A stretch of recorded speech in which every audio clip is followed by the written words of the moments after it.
menanggapi apa yang terjadi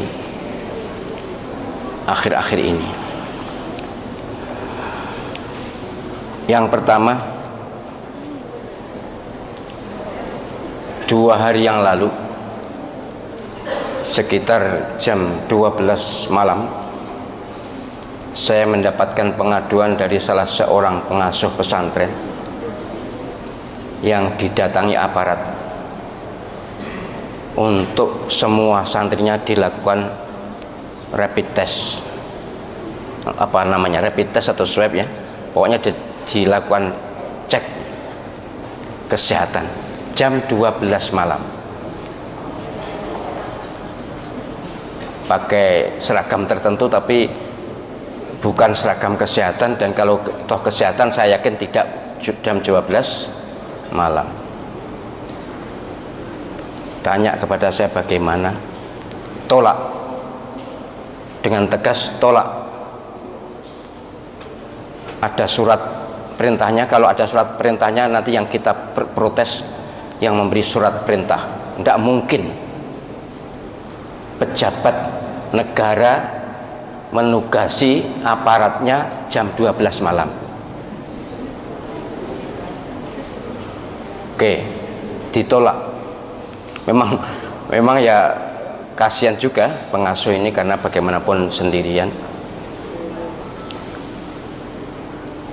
Kemudian pulang, aparat itu pulang. Entahlah aparat apa, saya juga tidak tahu ya, dan saya tidak perlu tahu daripada membuka musuh. Kemudian 1 jam atau setengah jam berikutnya datang mereka yang berseragam aparat keamanan. Ya, kalau seragamnya sih Satpol PP dan polisi, tapi saya tidak yakin itu Satpol PP beneran atau polisi beneran, tapi seragamnya katanya itu. Difoto kok, difoto diberikan saya. Minta agar santrinya didata, minta data santri dan para ustadz. Saya lebih geram ya. Saya lebih geram karena saya ingat apa yang terjadi pada tahun 64 yang lalu. Ingat betul betapa ayah saya digerebek jam 10 malam. Sudah pernah saya ceritakan di sini. Minta daftar nama ustadz dan santri. Saya bilang tolak, jangan berikan. Marah-marah. Sudah, kalau marah-marah biar marah, biar pokoknya jangan sampai diberikan. Baik, sampai di situ memang masih ada sambungan dialognya dengan saya, masih ada, tapi intinya itu. Melalui YouTube ini kepada semua pengasuh pesantren di seluruh Indonesia, saya sebagai sekretaris pembina YP3I, Yayasan Penguatan Peran Pesantren seluruh Indonesia, saya serukan kepada seluruh pesantren di seluruh Indonesia, para pengasuhnya, tolong waspada, sejarah akan berulang. Ini yang terjadi pada tahun 64 yang lalu. Saya masih kecil, tapi saya sudah beneh lah, sudah beneh, umur 10 tahun kok. Katanya ayah saya tahun 48 juga terjadi seperti itu. Bahkan kalau penjenengan membaca buku Banjir Darah akan bisa membaca betapa luar biasanya. Nggak terima gitu, nggak hanya minta ngetes atau minta daftar, datang membawa pedang, membawa celurit, langsung mengambil. Saya tidak menuduh siapapun, tapi saya serukan, ayo kita hadapi bersama, jangan gentar.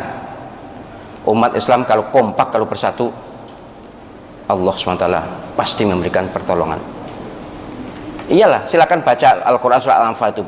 Mengapa Nabi Muhammad SAW dan para sahabatnya itu kuat? Karena kompak, karena bersatu. Ini jangan mau digoyah-goyah. Jadi jangan mau panjenengan semua pengasuh pesantren di seluruh Indonesia, kalau ada gerombolan orang atau sekelompok orang mau ngetes, kalaupun ada, lihat dulu ada surat perintah atau surat tugas atau tidak, pejabatnya jelas siapa, harus jelas, dan jamnya bukan tengah malam. Walaupun yang memberi surat siapapun pejabat tertinggi di negeri ini sekalipun, kalau jam 12 malam jangan terima, pasti ada apa-apa. Nek tuh meriksa kesehatan, meriksa jam 12 bengi, jam 12 malam itu untuk apa? Kenapa? Ada apa kalau siang? Pokoknya kalau ada modus atau apapun ya, pokoknya ngetes itu, meriksa itu, memang sekarang eranya seperti ini kan, ada alasan untuk itu kan.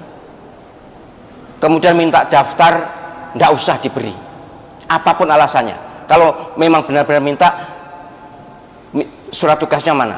Tapi penjenengan seluruh pengasuh pesantren ada hak otonomi untuk tidak memberi. Ini hak pribadi atau hak lembaga yang penjenengan kelola. Tidak ada kewajiban penjenengan menyerahkan daftar nama santri, daftar nama ustadz, tidak ada. Tidak ada kewajiban, undang-undang juga tidak ada.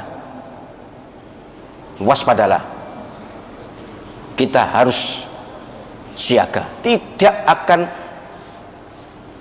menyerang siapapun. Kita tidak akan menyerang siapapun, tapi kalau mereka jual, kita borong. Kalau mereka datang, tergantung apa maunya.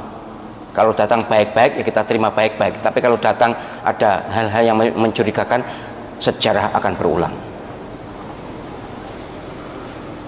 Jadi seruan saya sebagai sekretaris Dewan Pembina Yayasan Penguatan Peran Pesantren Seluruh Indonesia, jangan pernah ada pengasuh pesantren yang terpengaruh dengan bujuk rayu kelompok orang yang tidak jelas, atau kalaupun jelas tapi tujuannya mencurigakan. Sekarang ini kita harus lebih berhati-hati. Ini terjadi, benar terjadi, bukan khayalan, benar terjadi. Saya ada fotonya. Nggak boleh malam-malam mendatangi pesantren untuk melakukan, ini bunyinya swab gratis katanya. Swab gratis, swab itu mahal kok, gratis teko bengi-bengi loh. Masuk penyenal lalu terus percaya, wah mumpung gratis, masuk ngono tuh. Jangan. Walaupun gratis tapi enggak, kita enggak ada perlunya untuk swab, enggak ada perlunya untuk tes apapun. Penjenengan yang penting menjaga kesehatan, hidup sehat dan bersih, protokol kesehatan dipatuhi, zikir istiqomah, sudah. Wong ndak ono apa-apa kok tiba-tiba seperti itu.